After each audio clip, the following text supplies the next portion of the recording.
we have this car right here. It's another 63 Mercury Comet. This one had a cracked cylinder head, and they have a donor engine that's in the back of my truck. So we're going to go ahead and rip this engine out and get ready for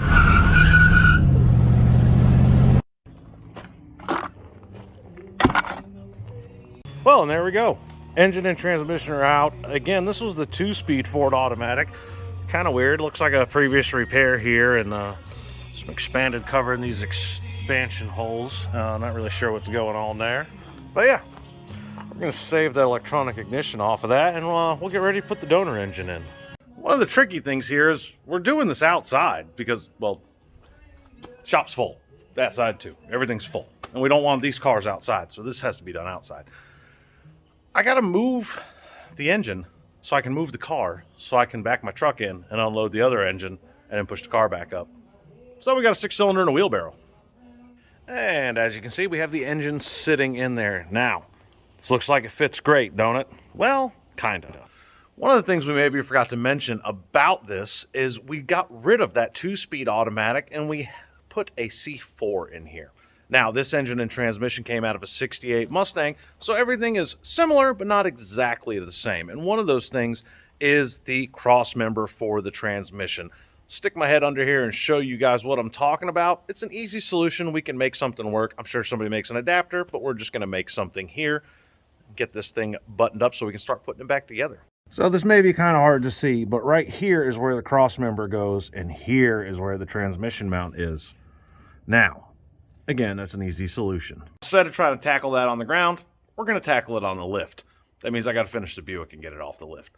In the meantime, we'll go ahead and get the hood back on. We can go ahead and put a temporary cross member in to hold the back of the transmission up while we're moving, and then we'll worry about the drive shaft when we get on the lift too. Like any good custom vehicle, you have to do custom things sometimes. The old drive shaft here. Let me show you what we had to do with this drive shaft and why we had to do it. First things first, I do want to point out that previous owner had the stock rear end in here, and the current owners had upgraded it to a, it's not a 9-inch, I think they call it an 8-inch. It looks just like a 9-inch, though. It came out of like a Granada or something. So this is pretty standard here. Everything looks pretty normal here. But this is where it gets a little wonky. So if you notice, we had to make a different transmission cross member because this lands in a different spot, being that it's a C4 transmission. We were able to save this bracket though, which houses the pivot for all of your emergency brake stuff. The yoke, we were hoping that we could use the stock drive shaft, which was the right length, and get a U-joint that adapted to the C4 yoke, and they just didn't have anything that would work right. So our drive shaft guy, Rufus, over at Fleet Pride in Raleigh, North Carolina, was able to just make us a brand new drive shaft. So now we have a properly built, balanced, nice new drive shaft. Now, one other issue we have to address is the shifter. This shift lever all the way back is park, and all the way forward is your low gear. The 2-speed that was in here, first of all, the lever moves horizontally like this, and park was all the way forward. So the factory linkage does not exactly hook up very well. You have to make some kind of Z-bar pivot for it to work and get the ratio right, but we have another plan. The Comet already has bucket seats. So what looks great with bucket seats if you don't have a center console? A floor shifter. Luckily, I already have one up in here somewhere. So we're going to get that out, and we're going to mark it out, and we're going to get ready to put the floor shifter in it.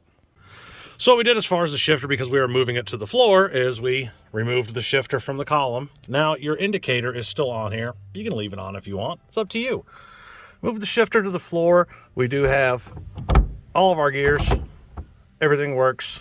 These shift knobs right here are 2-part epoxy resin shift knobs. I make these. See, they're pretty neat. They got some cool colors. Threaded insert in the bottom. And the nice thing is, because it's just a standard 3/8 thread, you can screw just about any shifter on there. It clears the dash. Everything works like it's supposed to. Don't pay attention to that. We'll sort that out later. Well, we ran into another slight problem. As you can see down here on the crank, you got a double groove pulley.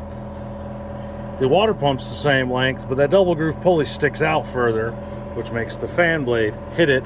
And as you can see here, we don't really have any room to space the fan out. So what we're going to have to do is swap the balancer off of this engine and put the original Comet engine balancer on this and hope it fits. All right, so next we got to swap out this balancer here, because remember this was a 2-groove, we're going to a single groove.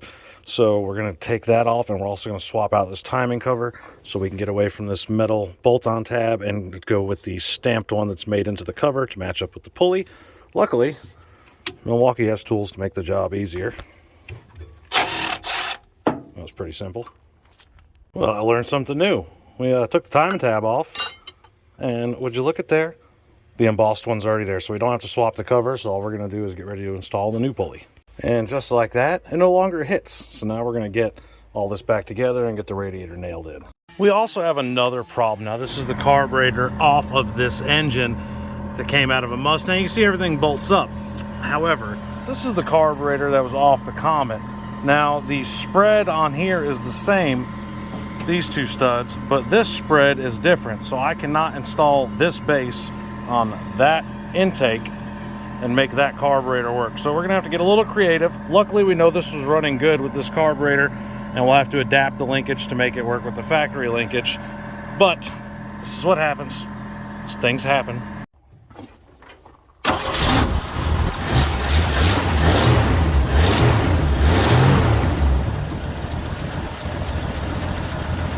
Now that we have it running, we got to dial it in. We got to set the timing, we got to set the carb, make sure our thermostat's opening, oil pressure, all that good stuff. One thing some of you may have noticed that I didn't talk about yet is the batteries here. Typically, they're right there. Mustangs, Comets, Falcons, so on and so forth. This one has been moved to accommodate for the air conditioning, and then they have this homemade bracket down here to hold the AC and the alternator. So the battery no longer fit there, so it has been relocated over here. We still have to clean up all this wiring here, and especially this. Well, that's pretty much going to wrap it up on the Comet. Now that we have the engine installed, we have the transmission installed, everything is hooked up, shifting correctly. We just got to do a couple test drives, dial in the engine, and finish cleaning up that wiring that we saw hanging down under the dash, and loosen the engine bay as well. Once we get those things sorted out, and go back to the customer. Now, we did learn a couple cool things about some of these engines. While most of the 170s and 200s do look identical, there are obviously some differences. You can see that in the video, you know, from the throttle linkage, and for the transmission swap, the shift linkage, the drive shaft, and all that stuff. So yes, a lot of stuff swaps over, but not everything. Still, easy enough to find parts for these. Not very expensive. All in all, not a bad job. Just so happens, we got another one of these on deck too. We have a 65 Mustang here that had a knocking 200 straight 6 in it. We pulled that engine out and we're rebuilding it and reinstalling it. So if you just did not get your fill of Ford small inline 6 engines, stay tuned. There'll be another video out soon on the 65 Mustang, pulling the engine out, rebuilding it, reinstalling it, and we're doing a lot more work on that car. We're going to be installing the fenders and fixing the floors and dynamat and upgrading the brakes, steering, and all kinds of things. So if you have any questions, reach out to me. Until next time, happy hot rodding.